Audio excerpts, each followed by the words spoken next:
Good afternoon. Good afternoon. Good afternoon. Welcome into the welcome into the pre-show. A little bit later than we wanted to be for the show. Had some things to take care of.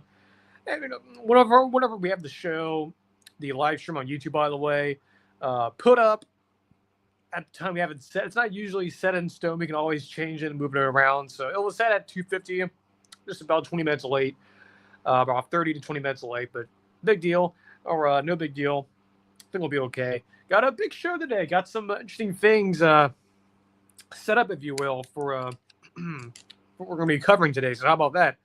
I'll have good topics here. But yeah, this is the pre-show. Kind of getting things set up here, ready to go. Once we start hitting record on the audio version, of course, the show is on YouTube and on Spotify. So if you want either version. Regardless, we don't really care how you listen to the shows. Make sure you subscribe to the podcast feed or to YouTube. That's all we're asking for. So, about a minute here in to the YouTube side. I think probably a good time to start the actual live stream, or that to actually start the show and start recording. So, of course, no one's viewing the show right now, which is pretty typical. We were supposed to start again a little bit earlier ago, but anyways, in 3, 2, 1.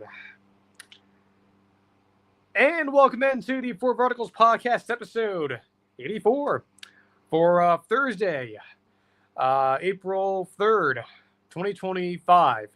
Of course, April 3rd, if you're in the weather community, pretty significant day.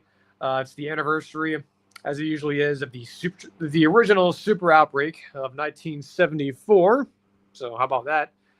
Speaking of weather, of course, I mentioned on Tuesday that we were going to have a very active week, really, for severe weather west of Florida. Of course, I'm in Jacksonville, but west of here, because we're under the ridge, which means it's going to be hot and humid.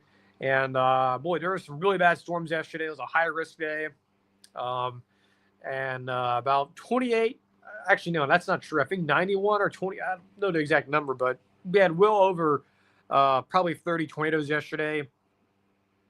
Just a smorgasbord of tornado warnings. It was an active day. I was watching it on Ryan Hall, YouTube's weatherman, yesterday. Was listening to his stream, and just some horrific damage. Incredible tornado footage yesterday, and they'll have more severe weather today and the next 5 days. It's going to be a continuous pattern as that cold front stalls out really just west of the Mississippi River, and it's going to be continuing. So thoughts and prayers to the folks who've been affected. I don't know specifically the death toll out there, but based on the images I was seeing yesterday and the coverage and damage that was revealed this morning, it was bad. And unfortunately, we're going to have more, and in fact, another significant severe weather episode across northern Louisiana and southern and central Arkansas tomorrow. There's a moderate risk. So again, thoughts and prayers for you guys, and it's going to be rough if you're listening to this. If you're living out there, hopefully this will be a comforting thing, even though the weather has been crappy. But I have it on good authority, though, the weather will be improving here soon. And as much as it is, warm and sunny here in Florida right now, it's going to be cooler next week. How about that? So if you're a cooler fan like me that enjoys like 75-degree weather, stuff like that, your week's next week. It's going to be beautiful next week. It's been beautiful this week, too, but more summer-like, which is fine, but not the biggest fan of it. But hey, it is what it is. Nothing wrong with 86-degree weather and almost 90. We're going to get 90s, by the way, on tomorrow, Saturday and Sunday. It's going to be nice weather, but just warm. Anyway, besides the weather stuff, we have a jam-packed show. We're finally doing our coach tier rating system, if you will. So we'll be unveiling that. Got that on tap, some spring intel stuff from areas around the country, just some thoughts on some teams and some information, and then we have some Q&A, and then we'll be done. So hopefully we get this show underneath an hour. That'll be fantastic if we would be able to do so. Again, as usual, the boilerplate stuff. So make sure you subscribe to the YouTube channel, podcast feed, follow me on Twitter, X. Make sure you follow over there, and of course on YouTube, like the videos. I'll have to set the notification bells. I don't do that personally, but if you want to, you can. You don't have to, but just make sure you subscribe, like the streams, videos, And same on Spotify. Leave us a review as well, and just make sure you check it out. Subscribe to it. So I have been sort of teasing this just a little bit about the coaching tier list. Now we'll probably start doing this now since we're getting into that phase of the liminal period where we're in spring practice, and then we're into what a lot of people will call magazine culture, or the magazine culture of. Well, I don't know if culture is the right word, but the magazine time frame, right? The magazine, cultural magazines start coming out. You start getting your preseason top 25s, your individual previews. So we're in that weird liminal area where we're in the middle of spring practice, or for some of you it's already over, or and well, in between that and magazine season. That's what I was thinking of. Yeah, magazine season.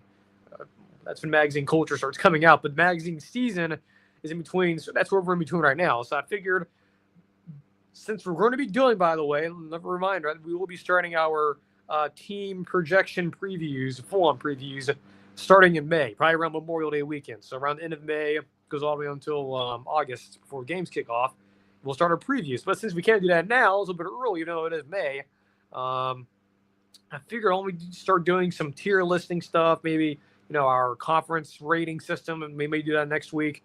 So in between that, now and then, figure out when I just bring this out.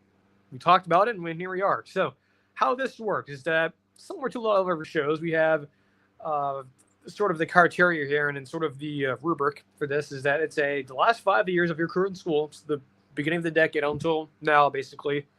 And for those of you who are new coaches, and we're including G5, see some G5 coaches are on here, and mostly P4.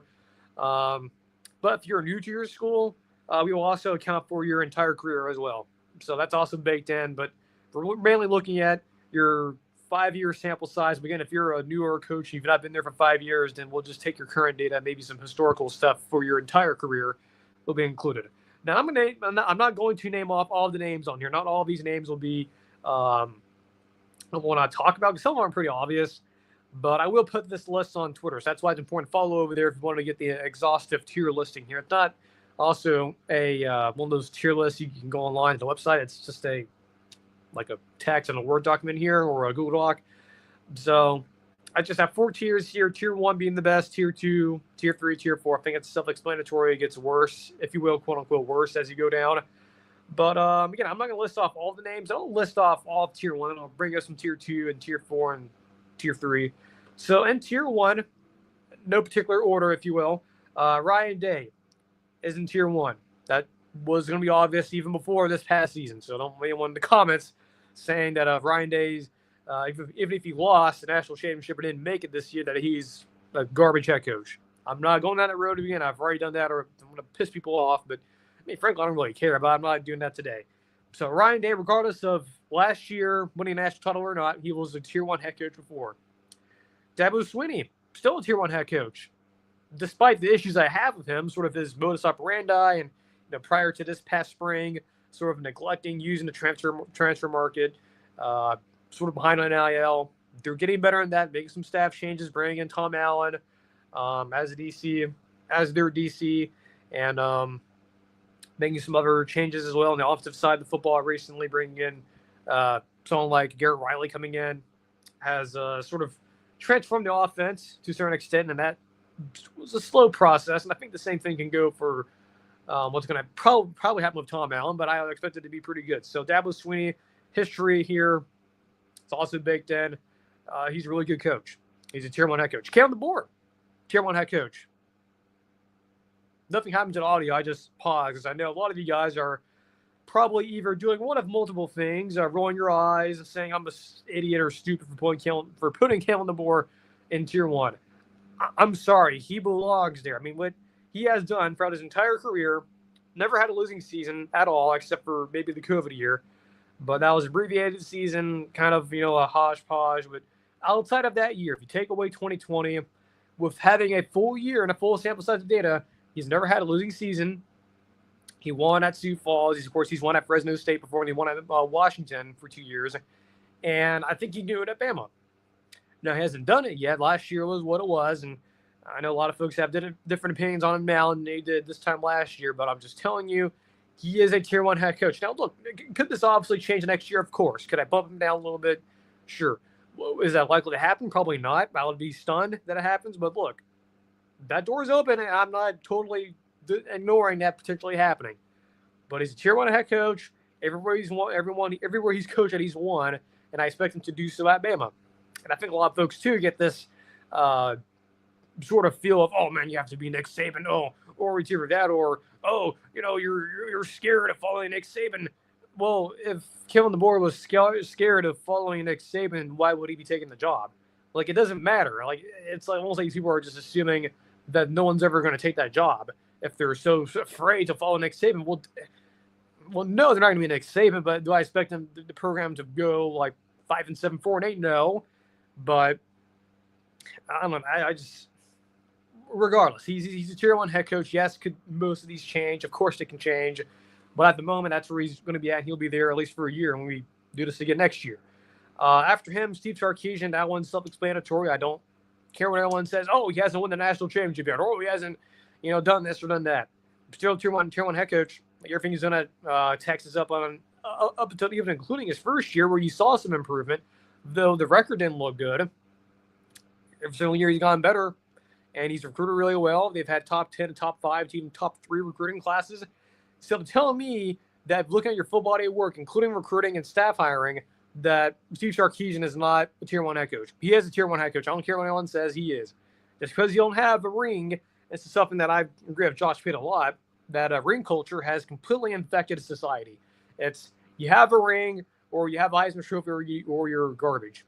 I totally agree with Josh Pitt. That's complete BS. I don't care about that. Same thing with Ryan Day. People like Shannon Sharp and all of them can say, oh, Ryan Day is an idiot and he should be sent to Gitmo, basically. If he doesn't win a national title, he should be fired.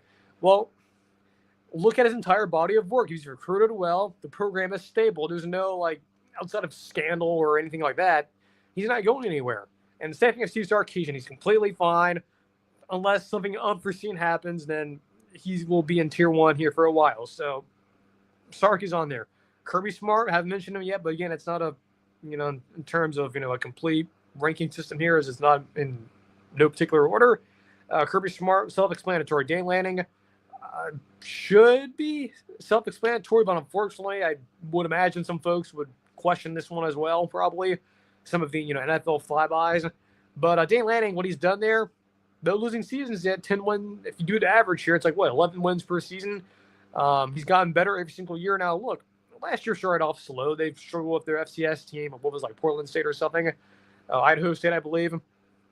Yes, it started off shaky last year, but people weren't saying that when they were the number 1 team in the country, and their offensive line got better, got healthier. So, okay. But what he's done there, defensive, just overhauling the entire culture there at, not the culture, but just the entire program. What he's been able to do there, recruiting, has even brought even higher to where it was under Cristobal, even higher than it was under Chip Kelly. Now, do I believe that Dan Lanning's the next coming of Kirby Smart or Nick Saban? Well, I don't think so. But do I think he's a damn good football coach? Yeah, he's really good. I mean, look at his track record. Look at their recruiting and his staff too, of guys like Will Stein and several of these current head coaches too that were former coordinators like Kenny Dillingham. It's hard to explain this when you're talking to someone who's more invested in the NFL. Which, I like the NFL too. I'm a Buccaneers fan, but explaining to someone who is fully invested in the NFL, who only talks about that or in the NBA or baseball, explaining to them, hey, this Dan Lanning guy is a really good head coach. But then they go look at his Wikipedia page or wherever and go, where's his national championship ring? Just because you don't have a national championship doesn't mean you're a bad coach. Okay, he's a good coach, and he's a tier 1 head coach. So again, it's the ring culture crap I totally don't like, and I know some folks personally who do believe in that, and I totally disagree with that. But then again, I get told too it's expectations and things like that. So whatever. I believe that's it for tier 1. Tier 2, some notable names here. Most of them, again, you can probably guess who they are, but there's some ones here I want to highlight specifically. Is one of them is Jeff Brom. Jeff Brom's up there. I mean, I look at his body of work too. Every single, kind of like Kalen DeBoer, but a little more and less known because Kalen's at Alabama and Jeff Brom was at Purdue and Western Kentucky before that, and now he's at Louisville. besides that 1 year, I think it was his first year, or maybe actually no, it was the COVID year too. So besides 2020, I believe he's not had a losing season in his entire career. Every place he's been at, he's won. Western Kentucky won. Purdue won. I just talked about this the other day of the Tyler Trent game against Ohio State. Louisville, 10-win season. Last year, it was 8 wins. Like, he's won everyone he's been at. And, Louisville, of course, they've not had the same success they had back in the old Big East, and that's expected, right? You transition to a new conference, you're not going to have, 10 or 11 seasons more than likely. But you're starting to see what Brohm's doing here is that everywhere he's went at, he's had success. It's been stable. There's not been any, turmoil, massive exodus of coaches or anything like that. He's done well in the transfer portal. The past couple of years, he's done well also in recruiting. Jeff Brohm, to me, is a sneaky tier 2, almost borderline tier 1. I knew this was going to piss off a lot of people if I put Jeff Brohm in tier 1.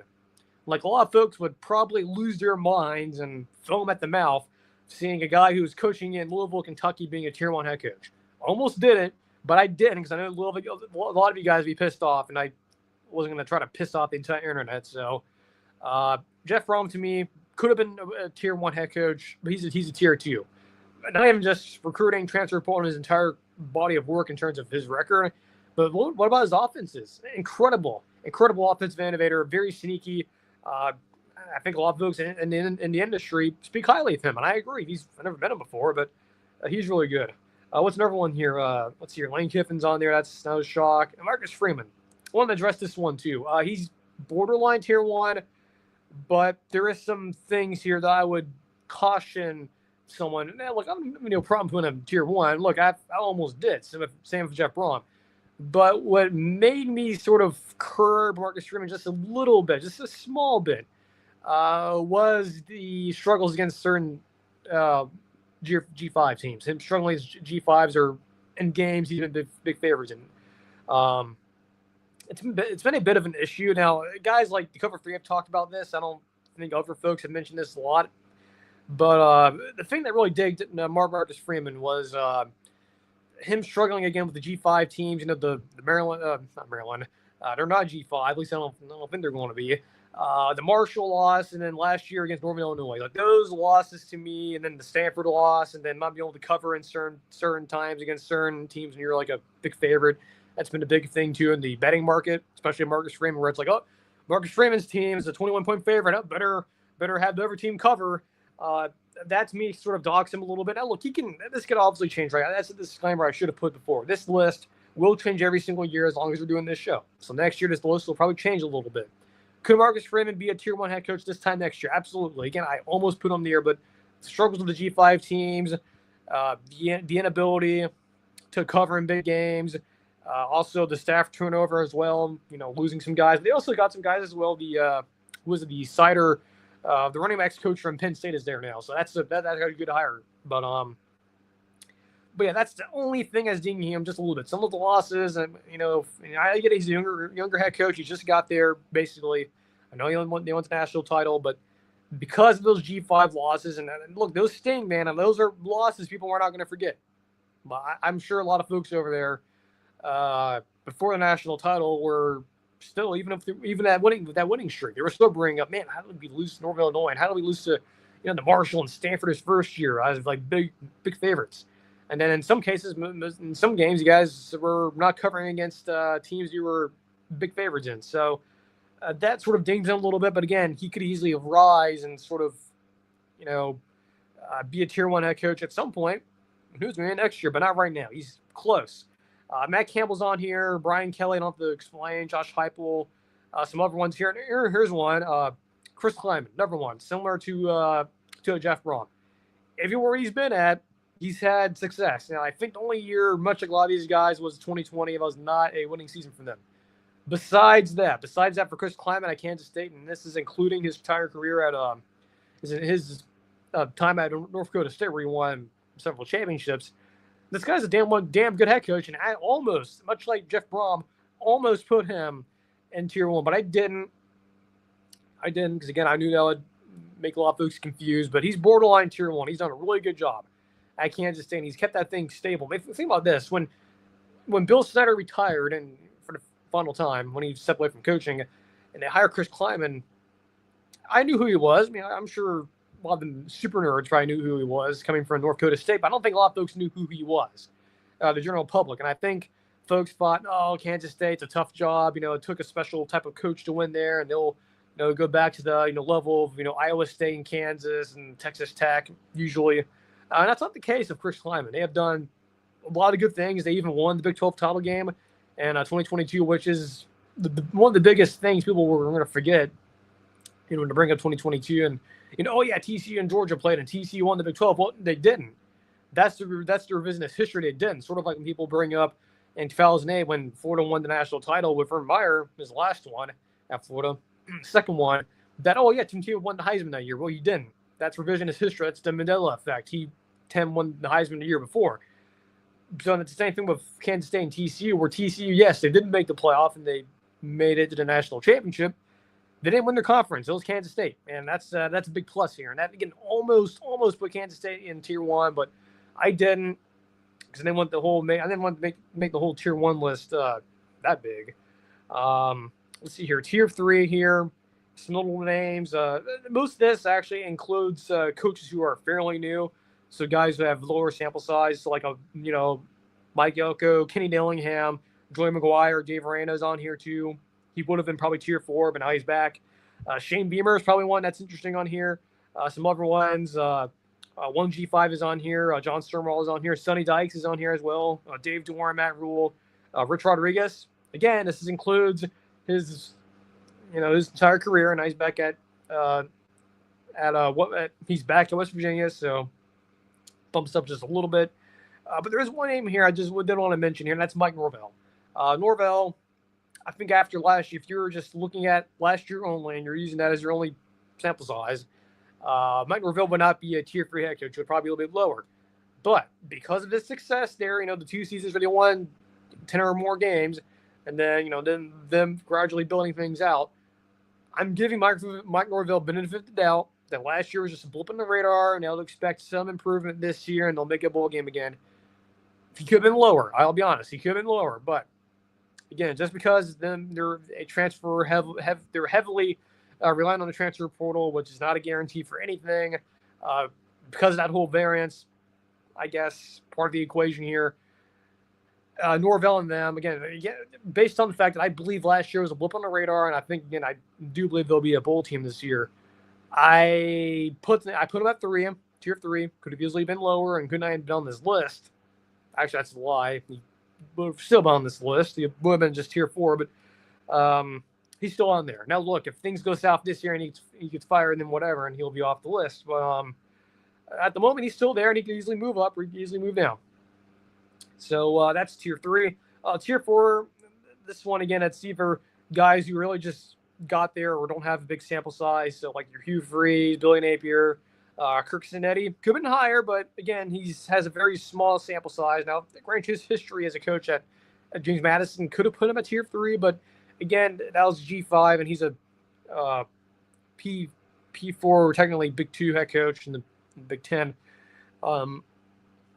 Only for 1 year. You haven't seen sustained success there yet, so that's why he's there. Bill O'Brien, Sam Pittman's in there, Spencer Danielson, by the way, from Boise State. And here's one a lot of folks kind of forget. Now, totally forgot this guy was still around as a coach at UTSA, but Jeff Traylor, guy who was being considered for that Texas A&M job a couple of years ago.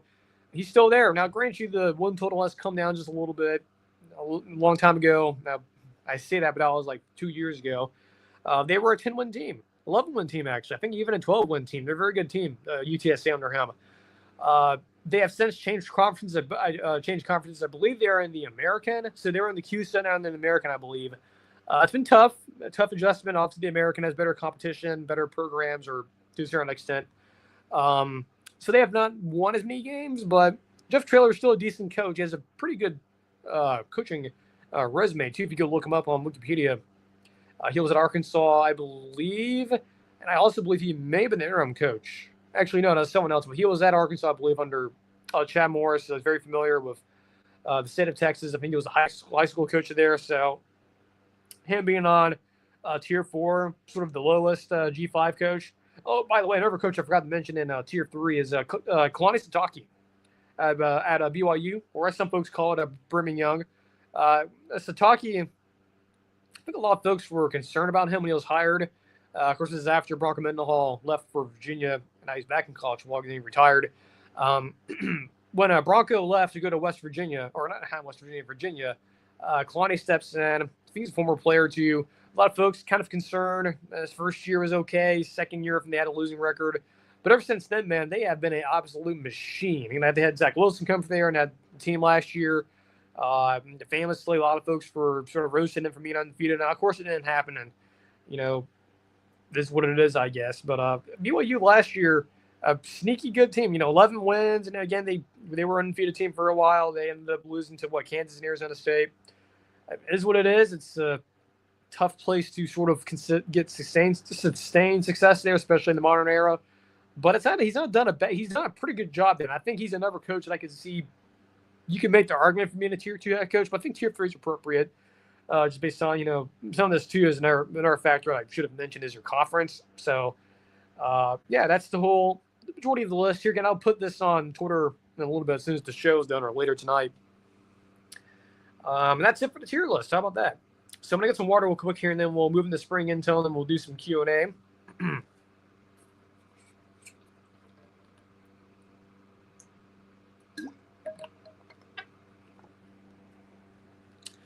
Trying to get this show done a little bit quicker here since we did start a little bit late. So some spring intel here. Got some teams I want to talk about I haven't talked about yet. Speaking of Indiana, the Hoosiers, of course, they're in the middle of spring practice right now. Of course, they went 11-1 last year. They had some changes with the roster, guys moving on. One of the guys who they brought in was Tyler Morris from Michigan, one of their bigger pickups in the transfer portal.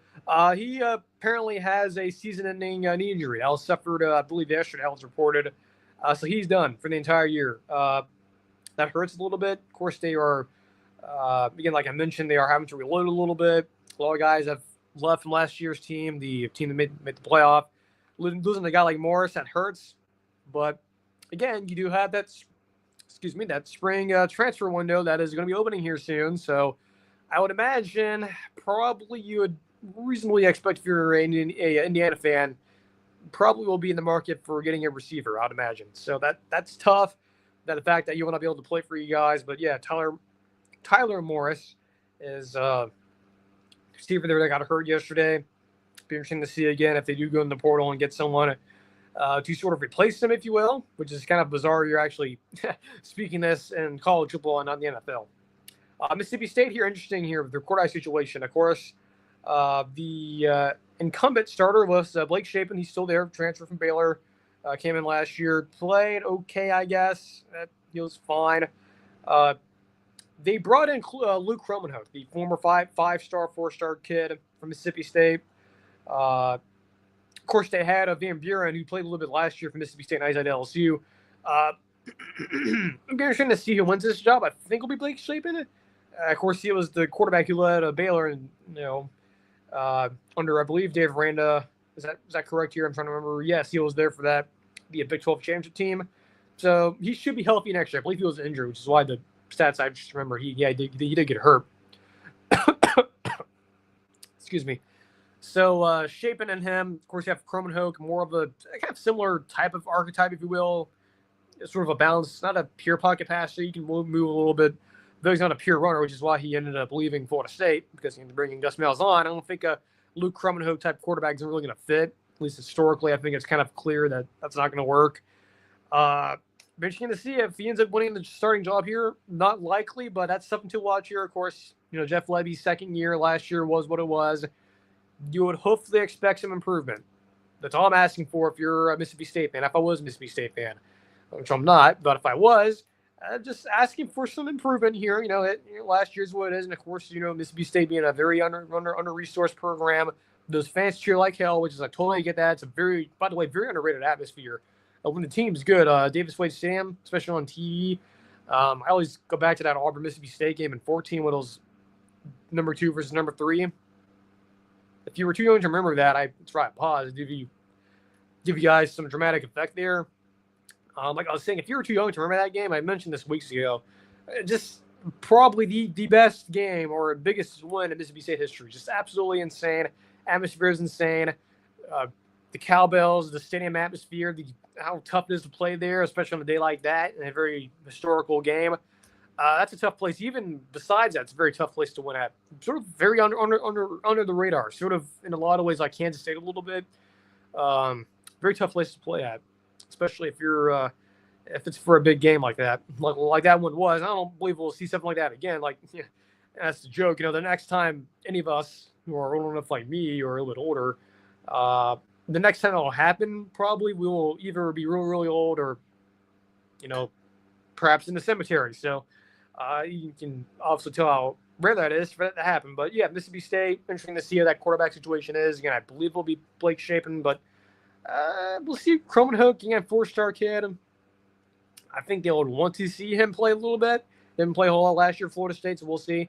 Kansas State, interesting to see what the offense looks like a little bit now. They struggled a little bit at times last year, of course. With Avery Johnson being the full-time starter last year. They went 9-4 last year. Struggled a lot at times last year in some of their big games. They just looked lethargic at some points. I think a lot of folks brought it up during the year, including me, that they were not running him. Of course, Avery Johnson, he can throw. He's not like a triple option kid, but definitely not the best thrower. And I think last year, in some of their lesser, in terms of magnitude, lesser magnitude games, they didn't really let him run the ball as much. They were sort of trying to throw the ball a bit more. Of course, their coordinator then, and I believe still this year, was Matt Wells, the former Texas Tech head coach. I believe. He's still there. So him coming from more of an air raid offense, I think the expectation was to still have Avery Johnson run the football, but maybe try to build him up as a passer. It didn't really work last year. Hopefully this year and hopefully going forward, you'll see Avery Johnson actually use his abilities, which is being a good runner, especially like on 4th and 1, 3rd and 3, like 3rd and 5 less, and then like 4th down and inches and stuff like that. Like him doing the quarterback power and like QB draw. He's very effective at that. And I think they sort of got away from that last year. And I think that's sort of why you saw in a lot of their losses, besides turnover issues, that they would end up losing those games, like the Houston, BYU, and Arizona State. So hopefully they will get back in track. And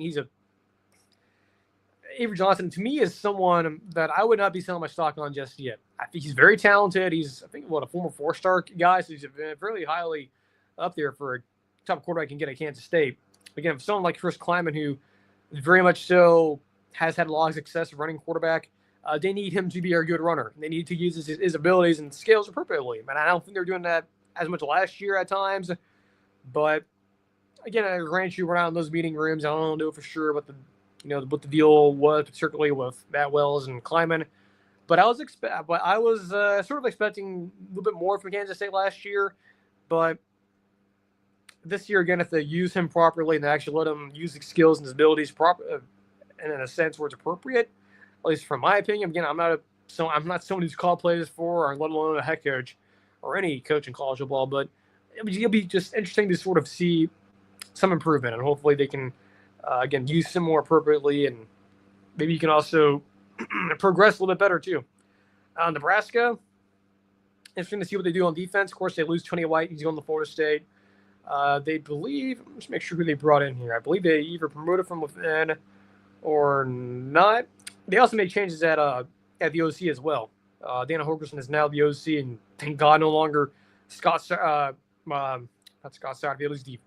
He's a head coach, or was a head coach, or is at Cincinnati. Marcus Satterfield, yeah. Very similar sounding names, but yeah. Oh, thank God he's not there anymore. Marcus Satterfield. Look, I'm sorry. I'm not trying to be mean or anything, but man, some of the stuff I have heard from different shows who've talked about him, like he's not a good offensive coordinator, and I think I don't think anyone in Lincoln was shedding a tear of letting him go. I know, he was Matt Rule's guy and their buddies and stuff, but I think Matt Rule grew up here and he said, no, this is not good enough. You're moving on. We'll bring in someone else, even though you and I are friends. John Butler, who I believe was on the staff last year. He was the secondaries coach. He was promoted. So he's been around for a little bit of an older guy in terms of age. He's been around for a while in the sport. You would expect, experienced guy, but he's not called plays before, which is concerning. just from a general sense, because we've seen that before. You know, guys like, for example, Kerry Combs, by the way, at Ohio State when Ryan Day was, in his first couple of years there, which was one of his mistakes he made early on, but he made up for it by bringing in Jim Knowles. So maybe this will work, maybe not. I think them bringing in Dana Holgorsen, of course, you have Dylan Raiola second year to, Patrick Mahomes Jr. Hopefully, he had a good year last year, not great. It was, I think, a solid B plus effort. Hopefully next year you see some improvement.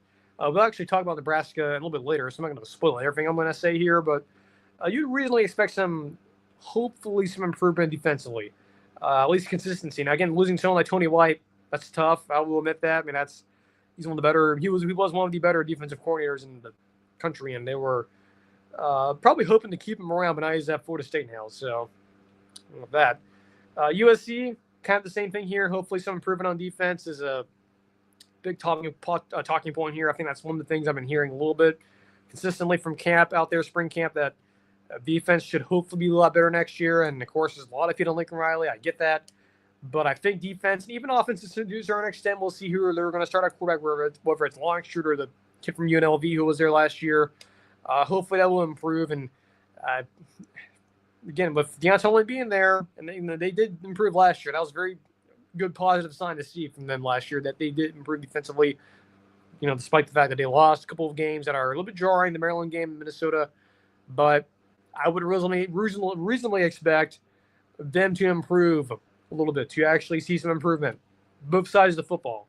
And their schedule is somewhat friendly a little bit, if I recall correctly. But yeah, some spring intel, just put it out there a little bit. A lot of things going on with camps in progress, or I think in some cases even just getting started, or hopefully started well by now. But I think some of them have ended, like West Virginia. I think they ended they're ending theirs this week, and yeah, we'll see here.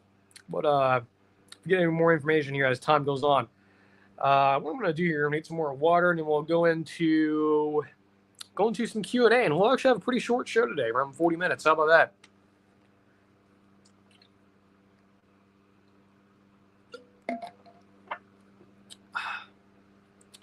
Okay, got some Q&A here as we sort of introducing this a little bit towards the end of most of these shows. And I figure, why not?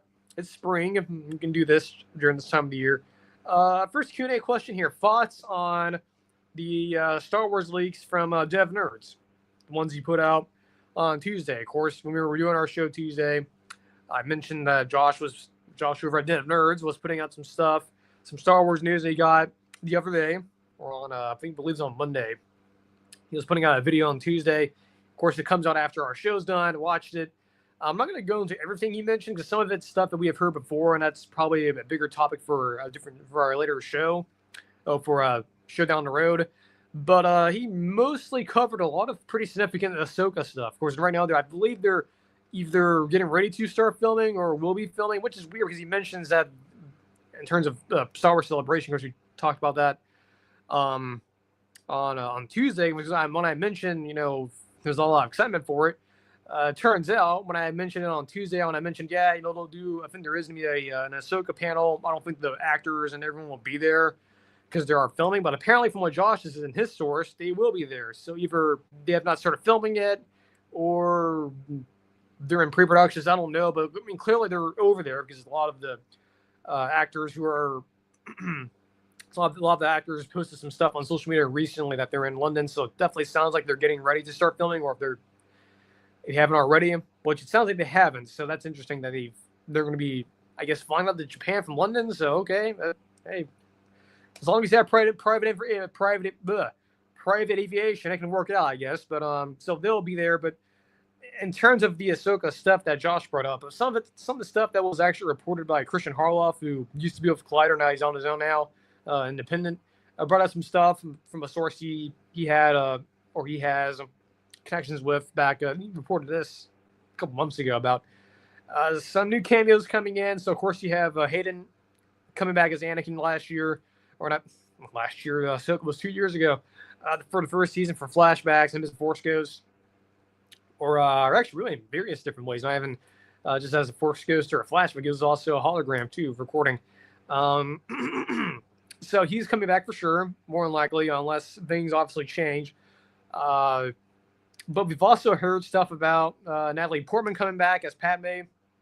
Uh, I think they originally wanted her to be in Kenobi, but I think things weren't working out, and I think she was filming Thor, the fourth Thor movie. So she was busy doing that, so I don't think that worked out. But now she's not really doing anything now major. At least I don't believe. I don't follow all these people religiously like some people do, but off the top of my head, I don't think she's doing any like major movie unless she's going to be in the next Avengers films, which is I doubt it.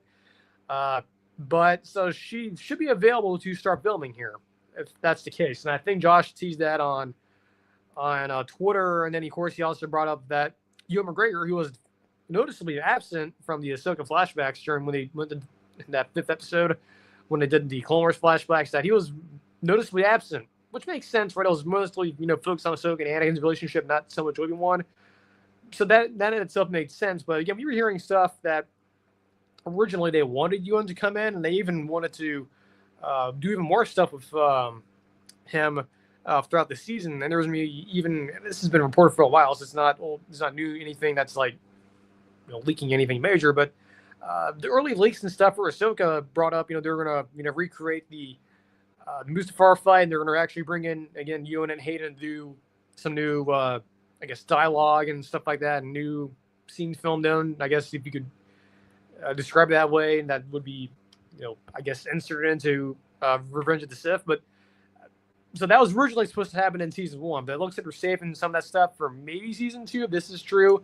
And of course, Josh has confirmed through his source that Abeloth will be a part of this next season, and I think that's something that was indicated throughout the show. First season, it was something that started to grow much steam as they got to Peridea, and he started, of course, the final episode brings up the Mortis gods who are from Clone Wars and stuff.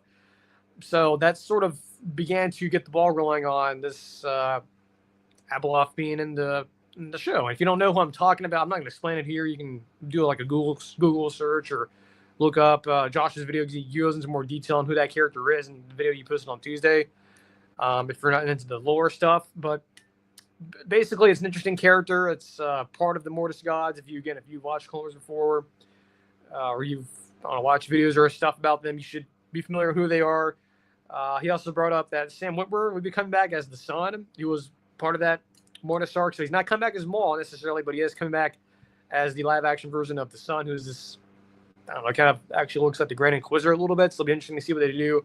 But he's not the Grand Inquisitor, he just looks like him, but he has like red markings on his face. He's like kind of white looking, in terms of white skin or whatever, like actual white, but not whatever.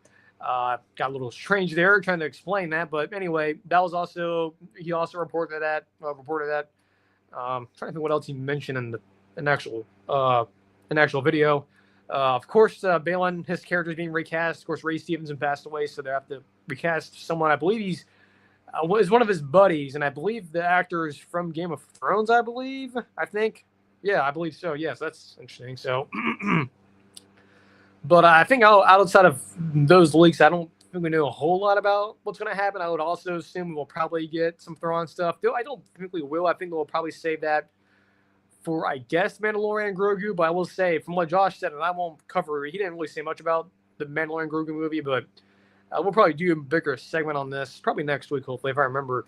But based on what he said, I'll just say this. It does not sound good. It just sounds like there's probably not going to be any connections to the Ahsoka series or Thrawn, probably zero, which is sad because I think a lot of us, given some of the plot leaks and stuff that out there, we were sort of thinking, okay, besides the main body of the movie, hopefully there's like a post-credit scene that maybe teases Ahsoka season 2, or maybe we see Thrawn finally in a movie in a post-credit scene or whatever.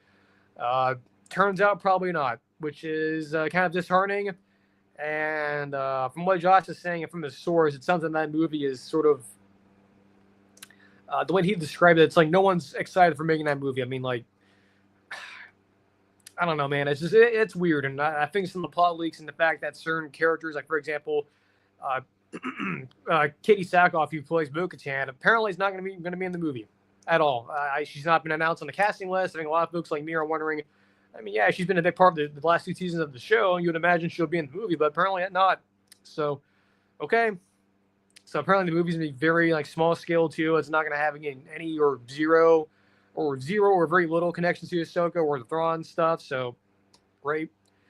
So much for connectivity and whatever. But yeah, I'll probably do a bigger segment on that, and that's a whole other issue. And some of the other stuff that Josh brought up too that we'll save for a proper segment, probably for one of next week's shows as well. But yeah, that's my thoughts on Josh's little video there he put out on Tuesday. Some exciting stuff, some not so good stuff, and then some stuff that we've known before, but just more behind the scenes, sort of like studio politics stuff that we've known before, that were been around for a couple of years, and I'll touch on that next week, probably one of our shows. Next question here, a bit of well, hopefully you can squish this down to, hopefully it won't go too long. What happened to the Kevin Sumlin era at Texas A&M? Little question here. So if you guys don't remember, or maybe we're too young to remember, of course, when Texas A&M got into the SEC for the first couple of years, or when they got in 2012, their head coach was Kevin Sumlin. Of course, Mike Sherman was the former Packers coach, I believe. He was there for a couple of years, gets fired because they underachieved with a lot of good talent. Sumlin comes in with mostly the same talent. They had Mike Evans, who was actually inherited, by the way. I think he was a redshirt. He didn't play in 2011. He was a redshirt freshman in 2012, and then, of course, he goes on to the draft after 2013. Best receiver in the NFL, by the way. As a Bucs fan, I will proudly say that. So someone comes in. Of course, he comes from Houston. Runs an air raid offense. Him and Cliff Kingsbury, sort of the brains and the bronze there. Being the mad scientist, and of course they have Manziel. He was was he a redshirt freshman in 2011 too? Yeah, he was there too. So a lot of these guys were there. A lot of good talent that was there just wasn't being utilized properly. Someone comes in and they have a good year. Right? They beat Bama. They have the 10-win season. They have 11 wins, best season in program history, at least in my lifetime. 2013 falls off a little bit. You have Cliff Kingsbury goes off to Texas Tech, and String Lee coaches Baker Mayfield. His first and only season at Tech. Actually started off that year, I believe, 7-0, like we were in top 10, I believe. I think a lot of folks forget about that they were actually a really good team to start off the year, but some of it too was, I believe, eating or benefiting off of a very weak schedule, if I recall. But anyway, 2013 is what it is, 9-3, I believe, and or actually 8-4 regular season. Defense is horrible. Then things really start to fall off in 2014. Now, of course, they were doing well in recruiting. Actually, you really think about it, the one thing that someone was doing consistently, if it wasn't on the field stuff, it was off the field recruiting. They were very good. In fact, that offseason they got I probably shouldn't be saying that spring in recruiting they got Myles Garrett was the number 1 overall player, I believe, or top 5-star kid. Of course, who he is now in the NFL. But Myles Garrett comes in. He was a freshman, and I believe in 2014. 2014 was a freshman. I think he was a freshman. Yeah, he graduated after 2016. So at least I believe so, in 2016. So Myles Garrett, freshman that year. Of course, they had Kenny Hill. Things started off kind of where people thought they were going to leave off. Bit of surprise, though. I remember vividly, the first ever, by the way, SEC football game on the SEC Network, A&M versus South Carolina. Carolina, Spurrier's second to last year there. They were like a top 10 team, top 15 team. They get blown out at home. A&M starts off like 5-0, I believe, which was the joke. Like, hey, A&M under someone, they'll start out 5-0, 4-0, or whatever, or 6-0, but then they'll, finish 8-5 or 7-6, which became the norm there. That was part of the reasons why they ended up firing him. But the game, to me, that really got the ball rolling on him and what sort of began the ending for him was the game against Alabama. Of course, they came off back-to-back losses, by the way, to the two teams from the state of Mississippi and State and Ole Miss. Both of them at that point were top 2 teams in the country. So they go to Tuscaloosa. They're 5-2. I think they believe they're still ranked. Kenny Hill is still the starter. Edmund hadn't been benched yet. They go to Tuscaloosa. This, to me, is the worst performance I've ever seen from an A&M team, period. Like, just completely lifeless, listless, just like 59-0, just gross. Just one of those games. I am a fan of the losing team. You're like, man, I feel like I need to take a shower after watching that game. And looking for a Bama fan or a sadistic like me sometimes, you're watching that, enjoying, Amari Cooper running right open and Blake Sims running like a 50-yard touchdown run. As a quarterback, by the way, and of course, Derrick Henry having a good game as well. But that 59-0 loss, to me, was the catalyst for the end of the Kevin Sumlin era. I think a lot of folks there began to get concerned about him. You start to hear reports about, certain factions of the fan base or in the boosters were starting to get indifferent on him, starting to get cold feet, hey, is this the right guy for the future for us? And 2015 happens, and the same thing. You start out really good. You had, by the way, that year, Kyle Allen and Kyler Murray, both trading places. Not the movie, by the way, good movie. Trading places with Eddie Murphy and I believe Dan Aykroyd. But trading places at quarterback didn't go over so well. None of those guys were ready for major college football yet. They flamed out spectacularly. Then 2016 happens to bring in Trevor Knight, the transfer from Oklahoma. Starts out again pretty good, 6-0 by the way. They're even ranked all the way as number 6. At that point, they lose to Bama, somewhat competitive game, whatever, fine. Then I remember this correctly. This is another game too. If you want to bring up which games or the reason why someone would ultimately get fired, that 2014 Bama game, and I believe this 2016 Mississippi State game, where A&M was ranked 4th in the country. They were actually the highest ranking, I believe, up until the 2020 year under Jimbo, the only good year they had there. That was their highest ranking in the program's history, at least in my the modern era, especially in my lifetime too. That's the highest ranking they've ever had. So they're 4th in the country. A lot of folks, I remember correctly, when those initial playoff rankings come out, like everyone on Twitter, YouTube were like, "What? A&M at 4? Like WTF? What in the world?" So they go to Mississippi State. No one's really thinking about it. Of course, back then I was a youth. I was in high school, so I wasn't into betting and stuff yet. So I don't know if there was some indicators of that being actually Mississippi State was actually a small dog in that game. I don't remember correctly, or at least I don't know. Probably something I could look up one day. But I just remember they go into that game and they lose. And they fell apart after that. And then the 2017 season happens and someone ultimately gets fired after they lost to UCLA in a strange game. That was a massive comeback. And so, yeah, those are probably the 3 games that were leading to someone's demise. The 2014 Bama game, 2016 Mississippi State game, and then the 2017 UCLA game were definitely the big three, if you will, that would ultimately get him fired. And again, I think the big thing here for someone was he was recruiting really well, and that's the one thing I'll give him credit for. He was recruiting really well. They had good enough offenses. They actually did pretty well in the portal, at least not the portal we know today, but getting the transfer market, getting someone like Trevor Knight, and getting good talent, like Christian Kirk and Myles Garrett and guys like that. But they just they just did not use those guys properly, and there were some things procedurally, stuff behind the scenes, hiring certain coaches, like for example, getting John Chavison, who was, I don't know if he's coaching anymore. Just some weird coaching decisions and coaching hirings and stuff like that, and the culture there had gone rotten. This is something that Johnny Manziel, by the way, has explained or sort of revealed, if you will, to Shannon Sharp in his podcast last summer. But yeah, the Selman era A&M, some good success, some good things too. And again, he laid the groundwork for Jimbo, and in fact, Jimbo's first year there when they won 8-4 and 9-4 his first year, like that. A lot of those players and the success, ironically, Jimbo had at A&M were all Selman's old players. Like Kellen Mond was a Kevin Selman Texas A&M guy. It wasn't someone that Jimbo Fisher personally recruited. And once, of course, we know what happened with the Jimbo era there, and it didn't go over so well. The offense got worse, and defense was fine. But just, the Selman era A&M, the only way I can describe it is it could have been so much better. Again, you have the talent there. You have the A&M program, which at that point was still sort of in this, and it still is now, in this sleeping giant state. And now as we sort of fast forward now, and we're past the Jimbo year, or the Jimbo era, or that 10-year, those 5 years, now we're in the Elko era. It makes you wonder, can Elko finally get A&M to its full potential, to the heights they were somewhat in the Selman years, and definitely we're not in, except for 2020, during the Jimbo years. So hopefully they can get more success there. And then look, I know a lot of folks have their own opinions on Texas A&M, their culture, and their sort of things to do over there. But look, as a program and their history and the resources they have, the oil money and the railroad money and stuff like that, and all of their big influential boosters, they have everything there ready for you. They just need the right guy. The job is good, and that's one thing I'll agree with Josh Pate. The A&M job is a top 10 level job. It's a job that a lot of coaches would go to.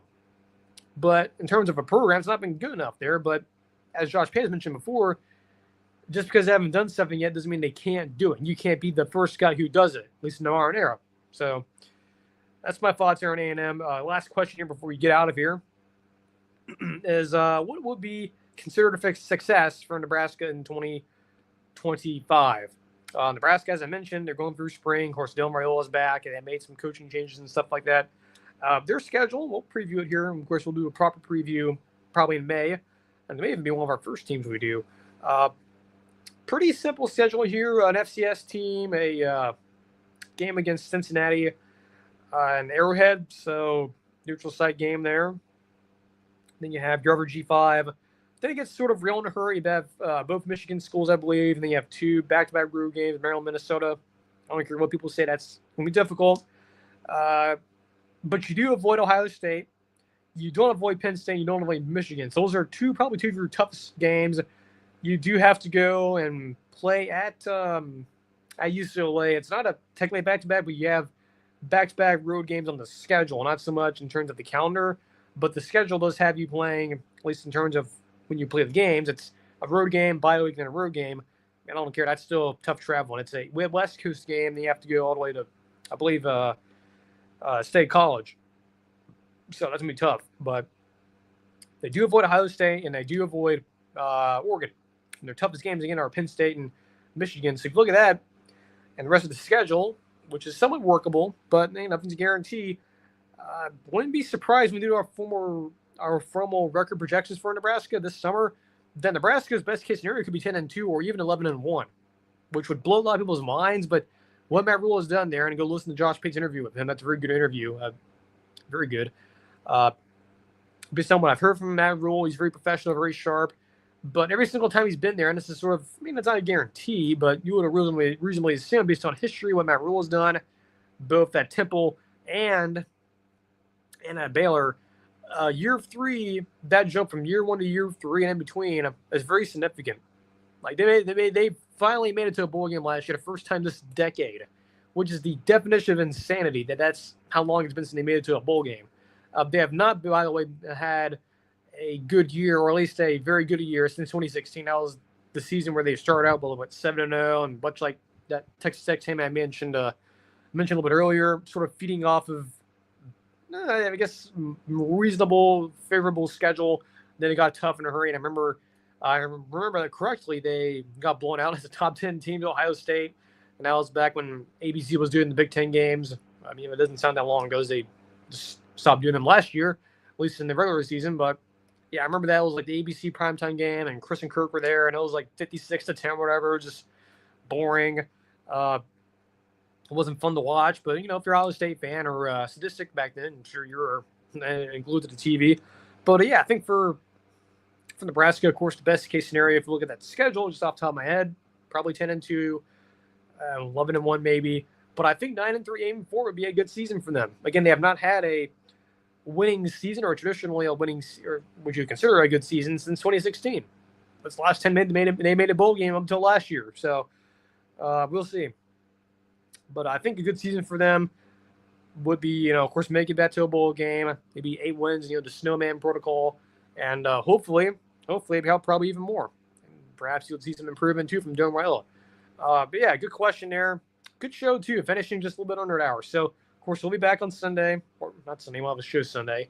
On Tuesday, of course, I'll be scheduled going for the foreseeable future. So until then, take care. Have a great rest of your weekend. Again, if you're in the central part of the U.S., like Mississippi, Arkansas, Tennessee, I know it's been rough over there. Again, I keep keeping you guys in my thoughts. I've been watching the coverage over there, and the guys like Ryan Hall and his team over there, Andy and all of them, they have done such a good job. I think they're even live right now as I'm doing this, because they're expecting more weather today, and even more significant threat tomorrow of moderate risk.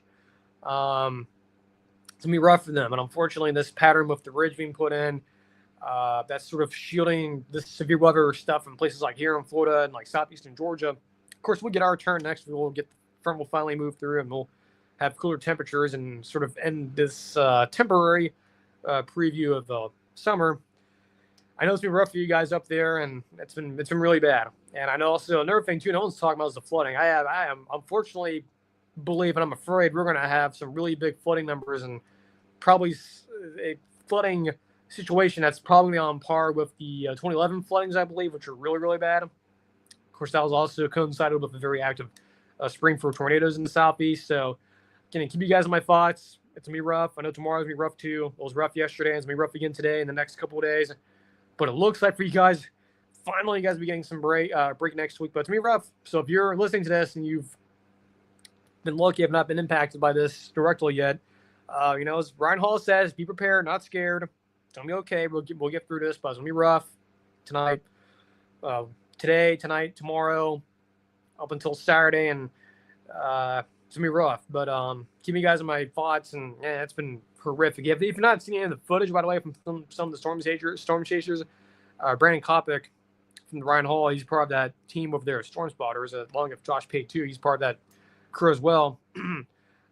Just that footage from, I believe, was it the lake? I believe it's called Lake City, I believe, in Arkansas. I hope that name's correct. Let me look this up real quick. I'm here. Lake City. Yeah, it is Lake City, Arkansas. Yeah, that footage from that tornado. I know there's a Lake City, Florida, but there is a Lake City, Arkansas. That tornado footage yesterday from Brandon Kopic, just mind-blowing. Some of the best footage of the year from tornadoes, and unfortunately, we may be seeing more of that today. And we'll see about today. It's more conditional threat. But tomorrow's looking like it could be a pretty significant severe weather situation yet again in Arkansas, Louisiana, and the adjacent states again with moderate risk. So stay safe if you're out there in that part of the world. Until Tuesday, we'll enjoy the rest of your weekend. Take care and stay safe.